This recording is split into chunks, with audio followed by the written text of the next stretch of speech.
Hey guys, നമുക്ക് ഇന്നൊരു recipe video നോക്കാം. ഞാൻ ഇന്നുവരെ ഉണ്ടാക്കാൻ പോകുന്നത് സ്റ്റീമി മോമോസ് ആണ്. അതിന് വേണ്ടിയിട്ട് ആദ്യം തന്നെ അതിൻ്റെ ഡോ ഉണ്ടാക്കിയെടുക്കണം.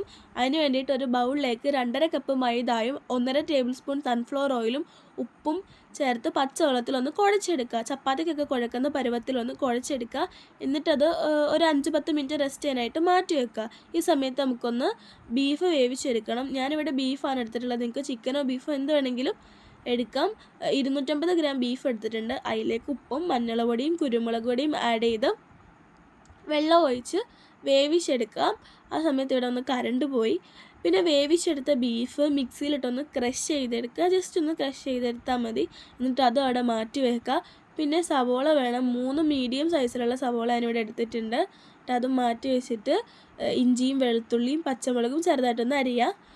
പിന്നെ ഒരു ബൗളിലേക്ക് ക്രഷ് ചെയ്ത് വെച്ച ബീഫും സവോളയും ഇഞ്ചിയും വെളുത്തുള്ളിയും പച്ചമുളകും ഒക്കെ ആഡ് ചെയ്ത് കൊടുക്കുക. പിന്നെ ഞാൻ കുറച്ച് വേപ്പിലയും കൂടെ ആഡ് ആക്കിയിട്ടുണ്ട്. നിങ്ങൾക്ക് മല്ലിയില വേണമെങ്കിൽ അതും കൂടെ ആഡ് ചെയ്യുക. എൻ്റെ കയ്യിൽ ഇല്ല എന്നുകൊണ്ട് ഞാൻ ആഡ് ചെയ്തില്ല. പിന്നെ ഇത് പൊടികളിൽ ആവശ്യമായിട്ടുള്ളത് കുരുമുളക് പൊടിയും ഗരം മസാലയും മാത്രമാണ്.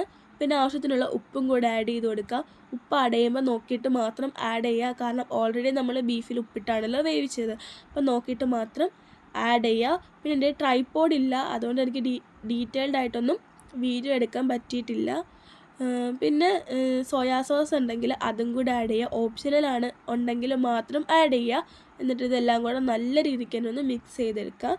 എന്നിട്ട് നമ്മൾ കുഴച്ച് വെച്ച ഡോ എടുത്ത് കൗണ്ടർ ടോപ്പിലിട്ട് തീരെ നൈസായിട്ട് പരത്തിയെടുക്കുക. ഒട്ടും തിക്നെസ് ഉണ്ടാവാൻ പാടില്ല. നൈസായിട്ട് തന്നെ പരത്തിയെടുത്ത് നമുക്ക് ആവശ്യത്തിനുള്ള വലുപ്പത്തിൽ അതൊന്ന് പരത്തിയെടുത്ത് ചെറിയായിട്ട് ഏതെങ്കിലും ഒരു അടപ്പ് വല്ലതും വെച്ചിട്ട് ഒന്ന് കട്ട് ചെയ്ത് ആവശ്യത്തിനുള്ള ഫില്ലിങ്ങും കൂടെ വെച്ച് ഒന്ന് വേവിച്ചെടുക്കാം. ഞാനിവിടെ ഇടിയപ്പച്ചെമ്പിലാണ് വേവിച്ചെടുത്തിട്ടുള്ളത്. 10 തൊട്ട് 15 മിനിറ്റ് വരെയാണ് വേവാനായിട്ടുള്ള സമയം.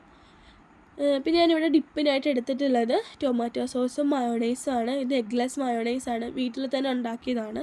നിങ്ങൾക്ക് കുറച്ചും കൂടെ ഹെൽത്തി ആയിട്ട് വേണമെന്നുണ്ടെങ്കിൽ മൈദാക്ക് പകരം ഗോതമ്പ് പൊടി എടുത്ത് കുഴച്ചാൽ മതി. അപ്പോൾ കുറച്ചും കൂടെ ഹെൽത്തി ആയിട്ട് കിട്ടും. പിന്നെ ഇത് സിമ്പിളുമാണ്, എന്നാൽ ടേസ്റ്റിയുമാണ് കേട്ടോ ഈ റെസിപ്പി. നിങ്ങൾ എല്ലാവരും ഒന്ന് ട്രൈ ചെയ്ത് നോക്കുക.